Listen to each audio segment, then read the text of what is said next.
कि वास्तविक संख्याएं क्या होती है, जो वास्तव में हमारे चैप्टर का नाम है रियल नंबर्स। अब जो हमने परिमेय संख्याएं पढ़ी है और अप्रमेय संख्याएं पढ़ी है, परिमेय तथा अप्रमेय संख्याओं का समूह वास्तविक संख्याओं का समूह कहलाता है। परिमेय और अप्रमेय संख्याओं का समूह वास्तविक संख्याएं कहलाता है। अब आगे आता है यूक्लिड विभाजन प्रमेयिका। यूक्लिड विभाजन प्रमेयिका को समझने से पहले हम ये जानते हैं कि प्रमेयिका शब्द का अर्थ क्या होता है। प्रमेयिका, इंग्लिश में इसको लेमा बोलते हैं। प्रमेयिका एक सिद्ध किया हुआ कथन होता है जो अन्य कथनों को सिद्ध करने के लिए प्रयोग किया जाता है। यूक्लिड विभाजन प्रमेयिका को समझने के लिए हम बिल्कुल सिंपल सा एक उदाहरण लेते हैं पहले, कि मान लीजिए हमारे पास कोई दो धनात्मक पूर्णांक है, जैसे 21 और 5।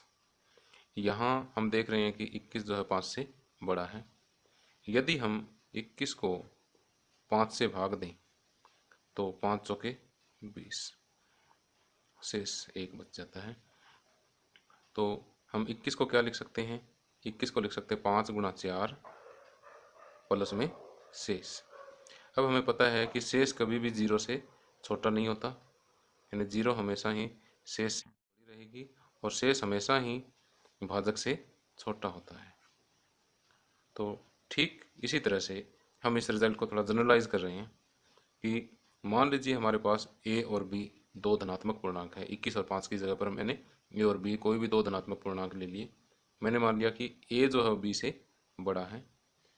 यदि मैं a को b से भाग दूं तो हमारे पास दो अद्वितीय पूर्ण संख्याएं q और r प्राप्त होगी, जिसको हम लिख सकते हैं कि a बराबर, जैसे 21 को लिखा हमने 5 गुणा 4 प्लस 1, तो ठीक उसी तरह से a को b गुणा q प्लस r, जहाँ पर शेष हमेशा ही 0 से बड़ा या 0 के बराबर होगा, लेकिन भाजक b से छोटा होगा। अब देखिए हमें यहाँ से एक ये कथन प्राप्त हुआ है कि a बराबर बी क्यू प्लस आर, जहाँ 0 इज लेस देन और equal to R which is less than b। तो ये जो कथन है ये और कुछ नहीं है, ये यूक्लिड विभाजन प्रमेय का ही है। तो हम यूक्लिड विभाजन प्रमेयिका को इस प्रकार परिभाषित कर सकते हैं कि दो धनात्मक पूर्णांक a और b दिए रहने पर, दो धनात्मक पूर्णांक a और b दिए रहने पर ऐसी अद्वितीय पूर्ण संख्याएं q और r विद्यमान हैं कि a बराबर B Q plus R such that 0 is less than और equal to R which is less than b। अब हम आगे पढ़ते हैं यूक्लिड विभाजन एल्गोरिथम। यूक्लिड विभाजन एल्गोरिथम। अब देखिए सबसे पहले हम यूक्लिड विभाजन एल्गोरिथम से पहले हम एल्गोरिथम शब्द का अर्थ समझते हैं कि एल्गोरिथम जो है किसी भी समस्या को हल करने के लिए अपनाई गई विधि के स्टेप्स जो है, विभिन्न जो चरण हैं, उनकी श्रृंखला को हम एल्गोरिथम कहते हैं। अब यूक्लिड विभाजन एल्गोरिथम वास्तव में दो धनात्मक पूर्णांकों का HCF निकालने के लिए, HCF जिसको आपने हिंदी में महत्तम समावर्तक के नाम से पढ़ा है, दो धनात्मक पूर्णांकों का महत्तम समावर्तक यानी HCF निकालने के लिए हम एक विधि का प्रयोग करते हैं। उस विधि के जो चरण हैं वही यूक्लिड विभाजन एल्गोरिथम। और इस एल्गोरिथम में हम यूक्लिड विभाजन प्रमेयिका का प्रयोग करेंगे, यानी इस तरह से भाग विधि द्वारा हम HCF ज्ञात करेंगे।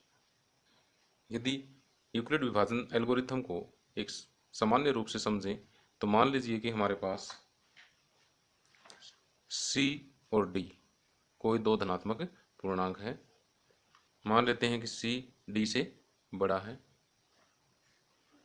जब हम C को D से भाग करते हैं तो हमें दो अद्वितीय पूर्ण संख्याएं Q और R प्राप्त होगी। तो यहाँ पर हम C को लिख सकते हैं C बराबर DQ प्लस R। ये यूक्लिड विभाजन एल्गोरिथम का फर्स्ट स्टेप है कि हम यहाँ पर C को सी और डी पर यूक्लिड विभाजन प्रमेय का लगाएंगे। अब इसका रिमाइंडर चेक करेंगे। यदि रिमाइंडर 0 आता है तो डी जो है यानी भाजक जो है स्टेज पर वो सी और डी का HCF होगा। लेकिन अगर R इज इक्वल टू 0 नहीं है तो हम फिर से यूक्लिड विभाजन प्रमेय का R और D के लिए अप्लाई कर देंगे। फिर उसी तरह से हम दूसरा भागफल और शेषफल ज्ञात करेंगे। फिर इस स्टेज पर रिमाइंडर चेक करेंगे, शेषफल चेक करेंगे। अगर यहाँ पर शेषफल 0 आ जाता है तो इस समय जो इस स्टेज पर जो भाजक है वह है सी और डी का HCF होगा। लेकिन अगर यहाँ पर भी शेषफल 0 नहीं आता तो फिर इसी प्रोसेस को हम आगे तक इसी तरह से रिपीट करते रहेंगे और ये प्रोसेस उस समय जा कर के रुकेगा जब शेषफल 0 आएगा और उस स्टेज पर उस स्थिति में जो भाजक होगा वही सी और डी का HCF होगा। यही यूक्लिड विभाजन एल्गोरिथम है। वैसे तो यूक्लिड विभाजन एल्गोरिथम का प्रयोग भाजक 0 को छोड़ करके हम सभी पूर्णांकों के लिए लगा सकते हैं, लेकिन फिलहाल हम सिर्फ धनात्मक पूर्णांकों की बात करेंगे क्योंकि ऋणात्मक पूर्णांकों के लिए यूक्लिड विभाजन एल्गोरिथम का प्रयोग हमारे सिलेबस से भी बाहर है, 10वीं कक्षा के स्कोप से भी बाहर है। इसलिए हम यूक्लिड विभाजन एल्गोरिथम का प्रयोग यहाँ पर सिर्फ धनात्मक पूर्णांकों के लिए ही